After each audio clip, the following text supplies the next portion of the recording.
Hello, doctor. Hello, who's this? I'm Johnny. Doctor, my grandpa is not well. He snores so loud, like tractor. I can't sleep at night. All right, I'll give grandpa medicine and give me earplugs too. Deal.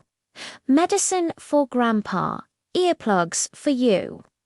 Now let's pretend that you are a doctor. What would you say to Johnny? I have a prescription for you. You need to visit your grandpa's room at night and check his snoring. Is it better or worse than usual? If it's worse, then we need to take action. Okay, doctor, thank you. I will follow your prescription.